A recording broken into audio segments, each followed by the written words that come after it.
What's up, everybody? It's D here. Welcome back to the channel. If you've been following along throughout the winter, I am working on this 1986 KDX 200. It was like a dream bike of mine. I got it from a friend, Doug. I want to thank him for selling it to me and allowing me to do this project. He is original owner. And this is, I believe, my fourth video of upgrades or working on this bike. I just wanted to do a quick video here. I am relacing the wheels. I salvaged the old spokes and I got a front and rear Tusk black rim. I mounted my old tires. I had spare tires hanging around from my current bike. I didn't realize something, just to let you know, that this is an 18-inch rear wheel and the front is a 21-inch. They're all basic, the rim. The black piece, that is. It's 36 spoke front and rear, so I don't think it matters the year as long as you put the spokes in the right area, because there's some short spokes and long spokes on that rear and front wheel. But anyway, this is me just rehabbing it. I sandblasted the hubs because they were all like really dirty and clear coated them with just spray bomb clear, nothing fancy. Saved the spokes best I could. I have a true stand here. I'm truing up the wheels, and there she is. That's pretty impressive. I love the black wheels. Now, this was supposed to be a two-part video, but I figured I'd throw it all in one just to save the time. I rode it maybe a month ago, and it had like a flutter on the top end. I'm just checking out the top end because I don't know. This bike's over 30 years old. I'm not sure what has been done to it, or actually I know it hasn't been touched. So what I'm doing here is a piston and ring set that I got from from Wiseco, and I'm doing Boysen reeds also, and just checking out the crank, right here, taking off the head, and I was checking side-to-side play, up, down, and there was play in the wrist pin, which was most of the play, but look how dirty this is. It's old mud. The cylinder looked great. The valves, I didn't put on this video, but I had it in like some parts washer.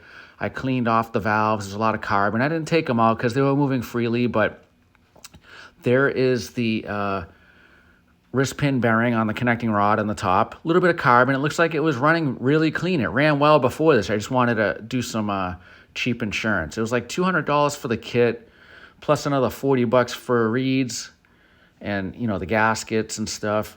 I also wanted to take apart the carburetor, which I had done just because it was leaking gas, and I took out the fuel bowl and didn't realize that it was a dual float system, and I don't know how to adjust those. But when I put it back together, it wasn't leaking anymore. This is me changing the reeds to the new Boysen power reeds. I got the mid-grade ones, so it kind of simulates stock. You take out the rev plates when you change them, something that the directions tell you to do. I didn't measure the piston and stuff, but I'm pretty sure it's all intact. I mean, I've done a million top ends before. This one was very clean. So this is me putting it all together. The piston and rings were hard to get on. It just didn't slide right in, so that's good. It's a tight fit. Head, put it on, torqued it all at, I want to say 18 foot-pounds. And the bottom ones you can't really torque unless you put a crow's foot on, but it's really not torquing it properly at that point, so I just hand tightened them off what it felt like. I have experience in that area as a tech, but here we go, putting the exhaust on and the carburetor, fuel tank, the seat.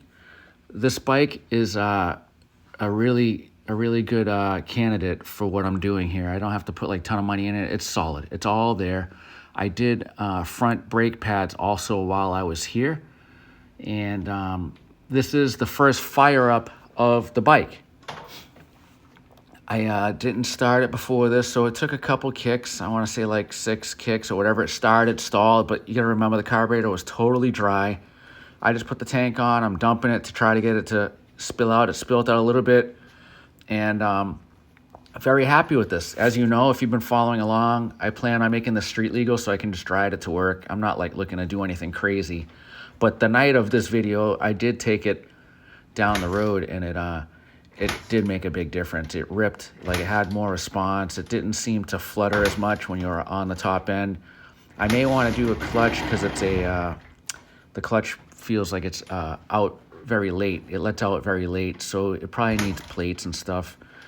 As if you follow the other videos, it had like no oil on it and stuff in the crankcase because it all leaked out. So might be a problem of that running dry or whatever. But everything else is intact. This beauty's running great.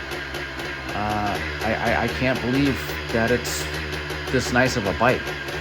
So I'm just gonna enjoy it. And I'll probably do a photo after this or a little video of a walk around when it's running during daylight. But anyway, this is pretty much it.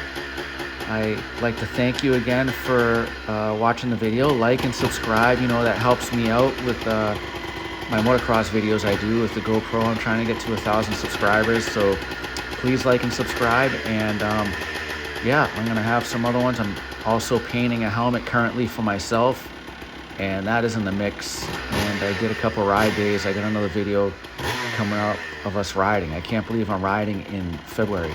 But anyway, we'll catch you at the next. Thank you.